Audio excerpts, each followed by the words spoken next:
और चलिए शुरुआत करते हैं और सबसे पहले बात विनेश फोगाट की, जिन्होंने कुश्ती से संन्यास ले लिया है और सोशल मीडिया पर इस बात का ऐलान किया है। उन्होंने कहा है कि वो कुश्ती से संन्यास ले रही हैं।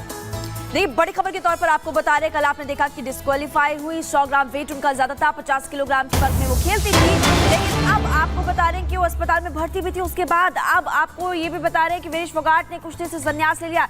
इस वक्त एक्स पर जो उनका पोस्ट है वो हम आपको दिखा रहे हैं और इसमें वो अपनी मां से माफी मांगते हुए भी नजर आ रही हैं और दुख प्रकट करते हुए इस वक्त विनेश फोगाट का ये ट्वीट आप देख सकते हैं। और देखिए, कुछ ही देर पहले विनेश फोगाट ने ट्वीट किया है, 1 घंटे पहले उनकी तरफ से एक्स पर पोस्ट किया गया, लिखा हुआ है, मां कुश्ती मेरे से जीत गई और मैं हार गई, माफ करना, आपका सपना मेरी हिम्मत सब टूट चुके हैं, इससे ज्यादा ताकत नहीं रही, अब अलविदा कुश्ती। देखिए, साल 2001 से लेकर 2024 तक ये लिखा हुआ है और आप सबकी हमेशा ऋणी रहूंगी, माफी मांगते हुए नजर आ रही हैं, परेशान है।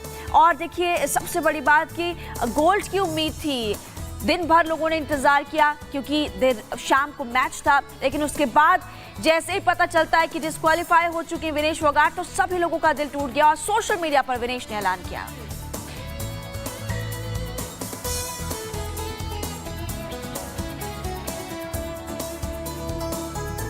और चलिए अब आपको पॉइंटर्स के जरिए समझा देते हैं कि आखिर क्या हुआ था। और अब ये ट्वीट भी विनेश फोगाट का सामने आ गया है, जहां उनका दुख साफ तौर पर नजर आ रहा है। पॉइंटर्स के जरिए आपको बता देते हैं, उन्होंने लिखा कि मां कुश्ती मेरे से जीत गई है, मैं हार गई। उन्होंने बताया कि माफ करना, आपका सपना मेरी हिम्मत सब टूट चुके हैं। महिमा बिल्कुल एक्स पर पोस्ट किया और कुछ देर पहले वो दिखा भी रहे थे प्रगति, और इससे ज्यादा ताकत नहीं रही। अब वो ये कह रही हैं, परेशान हैं, कल अस्पताल में भर्ती भी हो गई थी और अब देखिए वो एक्स पर पोस्ट करते हुए नजर आई, अलविदा कुश्ती साल 2001 में शुरुआत की थी, 24 में अंत करते हुए नजर आ रही हैं, संन्यास ले रही हैं। और जाहिर तौर पर ये बहुत इस वक्त दुखद खबर कह सकते हैं विनेश फोगाट के फैंस के लिए, जो उनको पसंद करते हैं। बिल्कुल, और जिस तरीके से उनका करियर रहा है, बेमिसाल करियर रहा है, जितने मेडल्स वो जीती हैं, जितने खेल में उन्होंने उनका जो परफॉर्मेंस रहा है, उसको देखते हुए लोगों को काफी उम्मीद थी। आगे उन्होंने लिखा, आप सबकी हमेशा ऋणी रहूंगी,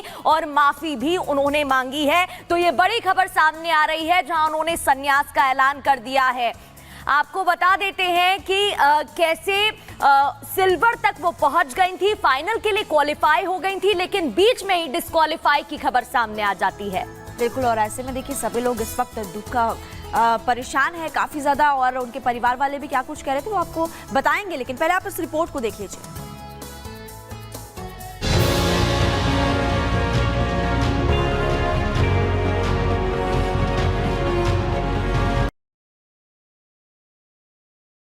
भारत के साथ उस वक्त जब 7 समंदर पार हो रहे पेरिस ओलंपिक से ये खबर आई कि पहलवान विनेश फोगाट अयोग्य घोषित कर दी गई हैं, तो पूरा देश गुस्से और गम से भर गया। जब 8-9 बजे खबर आई और विनेश डिस्क्वालीफाई कर दी, तो उसके बाद हम बस सोचना क्या था, जो आंखों के आगे अंधेरा छा गया, जो कुछ दिखा ही नहीं, कुछ सूझा ही नहीं। उसके बाद में जो सारे सपने थे वो धीरे धीरे रह गए। मैं नहीं, मेरे सारे भारतवासी जो कई साल से 2-3 ओलंपिक में जो इसका गोल्ड देखना चाहते हैं, उसके सपने साकार होने थे, और उन सबको बड़ा दुख हुआ, जो 140 करोड़ भारतवासियों को, सभी को। सोचिए, सिर्फ 100 ग्राम वजन ने कैसे 140 करोड़ हिंदुस्तानियों का सपना तोड़ दिया।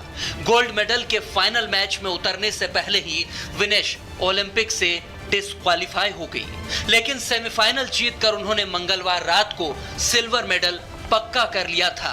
मगर बुधवार के दिन पूरे देश को इस खबर ने चौंका दिया कि विनेश को अब मेडल नहीं मिलेगा, क्योंकि वो ओवरवेट है। यानी रेसलिंग के जिस 50 किलोग्राम कैटेगरी में विनेश खेल रही थी, उससे सिर्फ 100 ग्राम वजन ज्यादा निकला, यानी 50 किलो 100 ग्राम, और गोल्डन गर्ल का एक बड़ा सपना टूट गया, जबकि वजन कम करने की हर कोशिशें की गई थी। Typically, you require some amount of time for that, but unfortunately we didn't have too much time. We had just 12 hours. So the whole night, the entire team, went ahead with this whole process of trying to reduce her weight, putting her in a steam and sauna, making her exercise, and whatever was medically possible, we tried our best to try and get that weight down. वो रात भर सोई नहीं, फिर भी बस थोड़ी सी कमी ने दिल तोड़ दिया।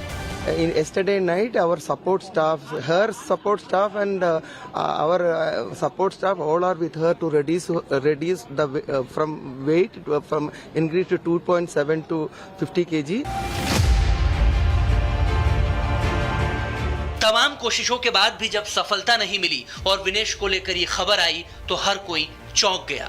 राष्ट्रपति से लेकर प्रधानमंत्री, गृह मंत्री और तमाम मंत्रियों से लेकर नेताओं ने सपोर्ट किया। सोशल मीडिया पर पूरा देश विनेश के साथ खड़ा हो गया और देश को गौरव देने वाली बेटी का हौसला बढ़ाने लगा। पीएम मोदी ने कहा कि विनेश, आप चैंपियंस की चैंपियन हो, लेकिन 140 करोड़ लोगों के सपनों के चकनाचूर होने वाले इस बुरे वक्त में भी मुट्ठी भर सियासतदान अपनी सियासत खोज रहे हैं। 100 ग्राम ओवरवेट होना ये कितना हास्यास्पद और मजाक का कारण है कि उसके आधार पर आप अयोग्य घोषित कर रहे हैं। 3 बाउट उन्होंने ठीक वजन में और सही से जीत के वो फाइनल में पहुंची हैं। तो कम से कम जो अपील की बात मैं सुन रहा हूं, उस अपील के साथ साथ ये भी कहा जाए कि सिल्वर के लिए कम से कम उनको जरूर योग्य पाया जाए। अचानक ऐसा समाचार आना कि उसको डिस्क्वालीफाई कर दिया गया, इससे हम भी शॉक्ड हैं। मुझे लगता है पूरा देश शॉक्ड है। जब पूरा देश एकजुट होकर विनेश के साथ खड़ा है, तब सियासतदान इसे साजिश की नजरों से देख रहे हैं। सरकार ने भी संसद में खड़े होकर बताया, जबकि उस पर भी देश में सियासत होने लगी। भारत सरकार ने विनेश फोगाट की उनकी आवश्यकता के अनुसार हर संभव सहायता प्रदान की है। उनके लिए पर्सनल स्टाफ भी नियुक्त किए गए हैं जो अपने क्षेत्र के विशेषज्ञ हैं। उनके साथ हंगरी के विख्यात कोच ओलेर अकोस और फिजियो अश्विनी पाटिल हमेशा रहते हैं। इनको ओलंपिक के लिए इनके अतिरिक्त व्यक्तिगत सहायक स्टाफ जैसे विभिन्न sparring partners, strength of conditioning विशेषज्ञ के लिए वित्तीय सहायता प्रदान की गई। कि प्रधानमंत्री जी अंतर्राष्ट्रीय रिश्तों की बात करते हैं कि हमारे मजबूत रिश्ते हैं, तो विनेश फाइनल से बाहर कैसे आई? 100 ग्राम वाली जो चीज है ये तो किसी को हजम नहीं हो रही कि एक इतना प्रोफेशनल खिलाड़ी को ये इतनी सी बात नहीं पता है। विनेश फोगाट के डिस्क्वालीफाई होने की खबर पर पंजाब के मुख्यमंत्री भगवंत मान विनेश के गांव चरखी दादरी पहुंच गए। भगवंत मान ने विनेश के परिवार के साथ साथ बातचीत कर उन्हें ढांढस बताया। इस दौरान भगवंत मान ने विनेश के चाचा महावीर फोगाट का भी हौसला बढ़ाया और उनसे लंबी बातचीत की और विनेश को देश की एक फाइटर बेटी बताया। लेकिन इस दौरान भगवंत मान राजनीति से भी नहीं चूके और उन्होंने ऐसा कुछ कह दिया जो सबको चुभने लगा है। हमारी जो इंडियन ओलंपिक एसोसिएशन के जितने भी मेंबर वहां गए हुए हैं, वो किस काम के लिए गए हुए हैं? घूमने गए हैं, ऐश प्रस्तियां करने गए हैं देश के जनता के पैसे पर। ऐसे हालात में भी विपक्ष मोदी को घेरने का मौका ढूंढ रहा है। विनेश फोगाट के साथ न्याय होना चाहिए। एक षड्यंत्र के तहत पहले उस बेटी को दिल्ली की सड़कों पर घसीटा गया और अब आप उसी बिटिया को देश का तिरंगा जो फहरा रही है, आज आप उसको ओलंपिक से बाहर कर रहे हैं और देश की सरकार चुप्पी साधे बैठी। बहुत बड़ा झटका लगा है पूरे देश को, सभी युवाओं को और सभी को, क्योंकि हमारी एक्सपेक्टेशंस बहुत ज़्यादा थी और मैं समझती हूँ उसमें उच्च स्तरीय जांच होनी चाहिए। इस सरकार को कुछ सोचना चाहिए या वैसे ही मौन बैठी रहेगी जैसे जब इन सब हमारी बेटियों की इज्जत लुट रही थी और ये चुपचाप धृतराष्ट्र की तरह बैठे हुए प्रधानमंत्री देख रहे थे। मैं आशा करता हूं कि तुरंत इसके ऊपर कार्रवाई होगी, उसको न्याय मिलेगा और वो हमारे लिए ओलंपिक गोल्ड जीतेगी। साजिश के नाम पर सियासत करने वाले क्या विनेश का अपमान नहीं कर रहे हैं? क्या उसकी मेहनत का अपमान नहीं हो रहा है? क्योंकि हिंदुस्तान की बेटी खूब लड़ी मर्दानी है। विनेश का जज्बा काबिले तारीफ है। हर देशवासी विनेश के साथ खड़ा है, उनके परिवार के साथ है। एक प्रतियोगिता से बाहर होने का मतलब ये तो नहीं है कि हिंदुस्तान की जाबाज बेटी में कोई कमी है। आवाजें उठ रही है विनेश को सिल्वर मेडल दिया जाए, मगर नियमों की आड़ में सपने बिखरने लगे हैं। अब बस उम्मीद ही जिंदा है। Bureau report, Republic Bharat.